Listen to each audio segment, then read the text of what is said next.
आप सभी का हमारे YouTube चैनल में स्वागत है। आज के इस वीडियो में हम एक महत्वपूर्ण टॉपिक पर चर्चा करेंगे जिसका नाम है लिंग निर्धारण या सेक्स डिटर्मिनेशन। तो लिंग निर्धारण मनुष्य में किस तरह से होता है। लिंग निर्धारण का मतलब है कि बॉय होगा या गर्ल होगी, लड़का या लड़की, दोनों में से कौन संतति के रूप में उत्पन्न होगा। तो ये जो लिंग निर्धारण है वो निषेचन के समय ही निषेचन के जब शुक्राणु और अंडाणु का निषेचन होता है तो उस समय निर्धारित हो जाता है। तो कैसे होता है ये देखिए कि मानव जो होता है उसके अंदर टोटल 46 गुणसूत्र होते हैं। अब उस 46 में जो 44 गुणसूत्र होते हैं, 22 जोड़े, जिसको अपन 22 जोड़े कहें, ये तो हमारी पूरे बॉडी का कंट्रोल करते हैं, कायिक का।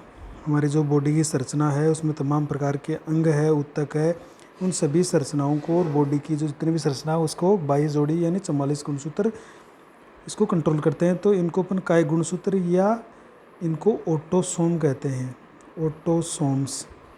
अब शेष जो 44, 45 और 46 हो गया तो वो जो एक जोड़ा बचता है यानी 23वीं जोड़ी, यानी 1 से लेकर 22 जोड़ी तक तो ये हो गया, और तो 23वीं जोड़ी बचती है वो लिंग निर्धारण का काम करेगी। लिंग निर्धारण का मतलब है कि लड़का उत्पन्न होगा या लड़की उत्पन्न होगी, इस बात का निर्धारण ये 23वीं जोड़ी करेगी। अब ये 23वीं जोड़ी है, इसको चूँकि ये संरचना में या आकृति में अलग अलग होती है तो इनको हम एलोसोम भी कहते हैं। क्या कहेंगे? एलोसोम। एलो का मतलब होता है अदर, अन्य।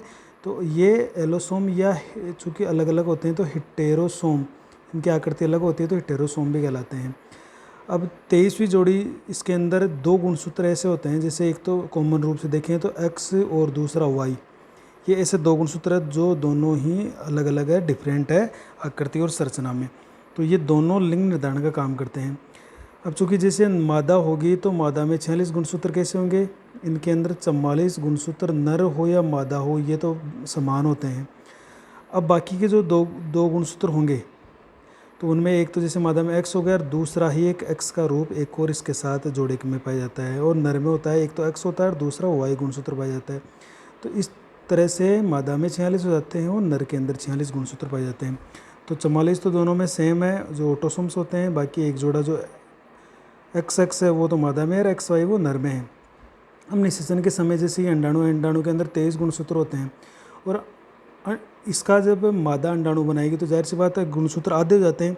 तो जब 46 के 23 गुणसूत्र होंगे तो 23 का मतलब हो गया 44 का आधा 22, और इस एक्स का आधा, इस डबल एक्स का आधा एक्स, तो 22 और 23 गुणसूत्र एक्स प्लस एक्स वाला 23 गुणसूत्र वाला एक अंडाणु बनता है। जबकि यहाँ से अपन अगर शुक्राणु बनाएं तो यहाँ पर 22 प्लस एक्स वाला एक शुक्राणु बनेगा और दूसरा बनेगा 22 प्लस वाई वाला शुक्राणु, दो तरह के शुक्राणु बनेंगे। तो नर के अंदर तो दो प्रकार के शुक्राणु बनते हैं, जबकि मादा में एक ही प्रकार का अंडाणु बनेगा और वो भी एक्स लिंग गुणसूत्र वाला। तो जाहिर सी बात है जब अंडाणु से कोई शुक्राणु आता है, जब भी कोई शुक्राणु इसके पास निश्चित होता है, अगर उस शुक्राणु के अंदर एक्स गुणसूत्र है, क्योंकि इसके अंदर भी एक्स होता है, तब तो बनेगा इससे लड़की बने, आगे लड़की विकसित होगी। और अगर इस शुक्राणु में वाई गुणसूत्र है तो ये आगे चलकर ये एक्स और वाई ये लड़का के अंदर ये गुणज विकसित हो जाएगा।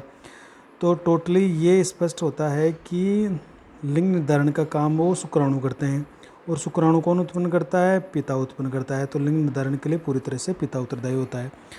तो ये है लिंग निर्धारण में होता है कि माता या माँ केवल एक ही प्रकार के अंडाणु बनाती है, नर दो तरह के शुक्राणु बनाता है। अगर उनमें से एक्स वाला शुक्राणु आता है निषेचन के लिए तो लड़की विकसित होगी, और अगर वाई वाला आता है तो लड़के का विकास होगा। तो देखिए फटाफट इसको देख लेते हैं। मानव में शिशु का लिंग निर्धारण। देखिए लिंग निर्धारण का मतलब होगा लड़का या लड़की का होना, कौन लड़का होगा या लड़की होगा। तो इस बात का कैसे पता चलेगा? तो कुल गुणसूत्र होते हैं 46, 23 जोड़े, 46 या 23 जोड़े कहते हैं अपन। इनमें से 44 गुणसूत्र यानी 22 जोड़े जो कायिक लक्षणों को नियंत्रित करते हैं। कायिक लक्षणों का मतलब हो गया अपने बॉडी की जितनी भी संरचना है, हाथ पैर त्वचा बाल आंखें नाक मुख, जितने भी अंदर ग्रंथियाँ हैं, जितने भी अंग हैं वो सारे, तो जितने भी कायिक लक्षण होते हैं उनका कंट्रोल करते हैं।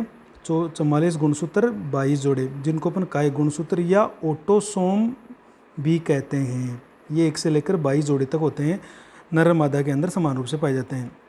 ऑटोसोम इसलिए कहलाते हैं क्योंकि इनके अंदर जो जोड़ा होगा गुणसूत्रों का वो अपने जोड़ीदार के बिल्कुल समान होगा आकृति के अंदर। जैसे जो जोड़ा होगा उस जोड़े में दोनों गुणसूत्र समान आकृति रचना के पाए जाते हैं, तो इसलिए ये ऑटोसोम्स कहलाते हैं। जबकि जो 23वीं जोड़ी होगी उसके जो गुणसूत्र होंगे वो मानव में लिंग निर्धारण का काम करते हैं। याद रखिएगा 23वीं जोड़ी, जिन्हें लिंग गुणसूत्र सेक्स क्रोमोसोम या हिटेरोसोम या एलोसोम कहते हैं। जैसे एक्स और वाई, तो ये एक्स और वाई दो तरह के गुणसूत्र हो गए। तो अगर मादा की बात करें तो मादा के अंदर तो होगा एक्स एक्स जोड़े के रूप में, और नर में ये पाया जाएगा एक्स और वाई के रूप में। तो इस तरह से जो 23वीं जोड़ी होती है लिंग गुणसूत्र वो लिंग निर्धारण का काम करेंगे। मादा में एक्स लिंग गुणसूत्र पाया जाता है, वाई गुणसूत्र नहीं होता है। वाई किस में होता है? वाई गुणसूत्र केवल नर में पाया जाता है, ये नर में मिलेगा। जबकि एक्स और वाई दोनों नर में मिलेंगे, लेकिन मादा में वाई नहीं मिलेगा। अब देखते हैं, जैसे ये पिता है और माता, अपने एक आरेख बनाकर देखते हैं। पिता के अंदर 46 गुणसूत्र है। 46 गुणसूत्र मतलब 44, 45 और 46। 44 एक्स और वाई यानी 44, 45, 46। माता के अंदर भी 46 है, 44, 45 और 46। इस तरह 46 गुणसूत्र हो गए। अब इनमें युग्मक बनेंगे। पिता बनाएगा शुक्राणु और माता बनाएंगे अंडाणु। जैसे ये बन गए अंडाणु और ये बन गए इसके शुक्राणु, ये अंडाणु बन गए। तो पिता जब युग्मकों का निर्माण करेगा, अर्थसूत्र विभाजन होगा, तो इसमें गुणसूत्र आधे हो जाएंगे। तो ये 44, 45, 46 गुणसूत्र के अपन आधे करने हैं। तो 44 का आधा तो हो गया 22 और एक्स वाई का आधा हो गया एक्स। तो एक शुक्राणु तो ये बन गया एक्स गुणसूत्र वाला, यानी 22 से कोई मतलब। लिंग निर्धारण में केवल एक्स और वाई काम में आएंगे। लिंग गुणसूत्र वो ये लिंग निर्धारण का काम करेंगे। तो ये जो एक्स है ये महत्वपूर्ण है। दूसरा शुक्राणु यहाँ पर बन जाएगा 22 प्लस वाई वाला, तो एक आधा होकर एक तो एक्स हो गया, दूसरा वाई वाला, तो दो तरह के शुक्राणु बन गए। इसी तरह से माता की अगर बात करें तो इसमें आधे करेंगे तो 22 प्लस एक्स, 22 प्लस एक्स समान प्रकार का अंडाणु बन रहा है। अब देखिए यहाँ पर निषेचन की प्रक्रिया संपन्न होती है। शुक्राणु हो गया, अंडाणु हो गया। यदि इस 22 प्लस एक्स, जो ये 22 प्लस एक्स है, इसका निषेचन इस अंडाणु से हो तो यहाँ पर क्या बनेगा? 22 हो गए 44 प्लस एक्स और उसका एक्स, तो ये बन गया संतति 44 प्लस एक्स एक्स, और ये बन जाती है पुत्री। ये बन गई पुत्री। अगर इस शुक्राणु का निषेचन, इस शुक्राणु का निषेचन इससे होगा, इस अंडाणु से मान ले, तो भी 44 प्लस एक्स और एक्स, ये भी क्या बनेगी? पुत्री बनेगी। यदि इस शुक्राणु का निषेचन इस अंडाणु से होता है तो यहाँ पर बनती है संरचना 44 प्लस एक्स इसका और वाई शुक्राणु का, तो ये संरचना बनती है और यहाँ पर विकसित होता है पुत्र का। और यदि ये शुक्राणु एक बार और अपन निषेचन करवाते हैं इस अंडाणु से, इसी तरह का ये शुक्राणु आता है, तो भी इसके अंदर पुत्र का रूप में ये युग्मज विकसित होगा। तो देखिए 4 संतति अपन को पैदा हो गई। तो यहाँ पर देखें तो 50% तो पुत्री उत्पन्न होने की संभावना है और 50% पुत्र होने की संभावना है। तो ये निश्चित है कि जब प्रसव होता है तो पुत्र होगा या पुत्री होगी, तो दोनों की 50% संभावना होती है। अब उसका कारण क्या है?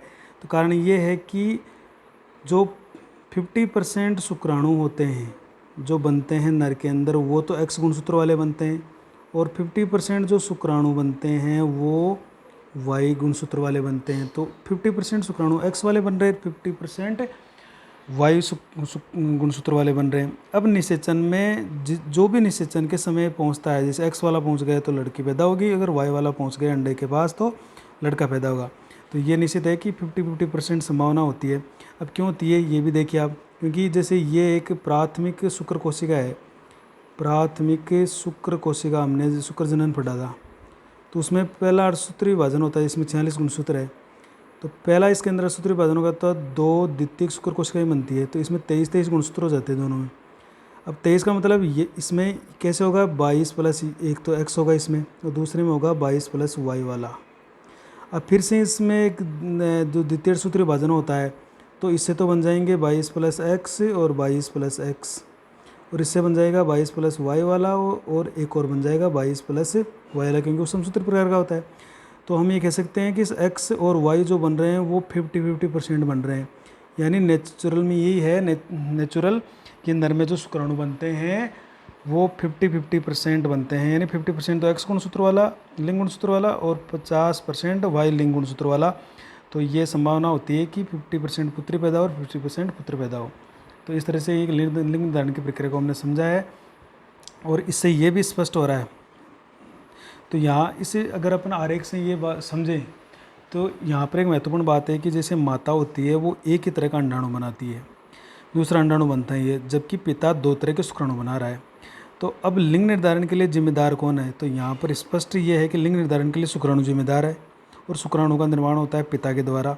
तो पूरी तरह से लिंग निर्धारण लड़का होगा या लड़की पैदा होगी, इसके लिए उसका पिता उत्तरदायी होता है, न कि उसकी माता। माता का इसमें कोई रोल नहीं है, माता तो केवल एक एक्स लिंग गुणसूत्र वाला अंडाणु बनाती है, जबकि पिता 2 तरह के शुक्राणु बनाता है। और निषेचन के समय अगर वो एक्स और वाई में से जो भी देता है उस हिसाब से आगे युग्मनज का डेवलपमेंट होगा। नेक्स्ट और देख लेते हैं इसके बारे में। देखिए ये कुछ महत्वपूर्ण बिंदु देख लेते हैं अपन, कि नर में 2 प्रकार के शुक्राणु बनते हैं, 50% एक्स वाले और 50% वाई लिंग गुणसूत्र युक्त। यानी 50-50% एक्स लिंग गुणसूत्र वाला और 50% वाई लिंग गुणसूत्र वाला। मान लीजिए 1000 शुक्राणु बनते हैं, तो 500 तो एक्स गुणसूत्र वाला बनेगा और 500 वाई लिंग गुणसूत्र वाले शुक्राणु बनेंगे। मादा में एक ही प्रकार के अंडाणु बनते हैं, और वो बनते हैं केवल एक्स लिंग गुणसूत्र युक्त। लड़का या लड़की होने का निर्धारण इस बात पर निर्भर करता है कि अंडाणु के निषेचन करने वाला शुक्राणु एक्स या वाई लिंग गुणसूत्र में से कौन सा है। तो ये महत्वपूर्ण बात है कि लड़का होगा या लड़की, इसका निर्धारण कब होता है कि निषेचन के समय जो शुक्राणु आया है निषेचन करने के लिए, उसमें एक्स लिंग गुणसूत्र है या वाई लिंग गुणसूत्र है। यदि अंडाणु का निषेचन एक्स लिंग गुणसूत्र वाले शुक्राणु से होता है तो युग्मनज लड़की के रूप में विकसित होगा, क्योंकि लड़की के अंदर क्या स्थिति आ जाएगी, यहाँ पर एक्स की स्थिति आ जाएगी, तो लड़की के रूप में विकसित हो जाएगा ये। लेकिन यदि अंडाणु का निषेचन वाई लिंग गुणसूत्र वाले शुक्राणु से होता है तो युग्मनज लड़के यानी बॉय के रूप में विकसित होगा। तो यहाँ पर कैसी स्थिति आ जाएगी, या एक्स वाई की स्थिति आ जाएगी, तो वो लड़के के रूप में या बॉय के रूप में विकसित हो जाएगा। मानव में लड़का व लड़की होने की संभावना 50-50% होती है, क्योंकि शुक्राणु भी 50-50% बनते हैं एक्स वाई वाले, तो लड़का और लड़की होने की भी 50-50% की संभावना होती है। इन तमाम बातों से स्पष्ट है कि शिशु के लिंग निर्धारण उसके पिता द्वारा होता है, ये इम्पोर्टेंट बात है, न कि उसकी माता। यानी माता या माँ का लिंग निर्धारण में कोई रोल नहीं है, लिंग निर्धारण का काम करता है पिता। अगर लड़के लड़के हो रहे हैं तो भी पिता उत्तरदायी है, और अगर लड़कियां लड़कियां होती है तो भी पिता उत्तरदायी है। तो दोनों में पिता ही लिंग निर्धारण का काम करता है। तो ये था आज का टॉपिक लिंग निर्धारण का, तो महत्वपूर्ण टॉपिक था, तो इसको आप अपने नोटबुक में लिख लीजिए।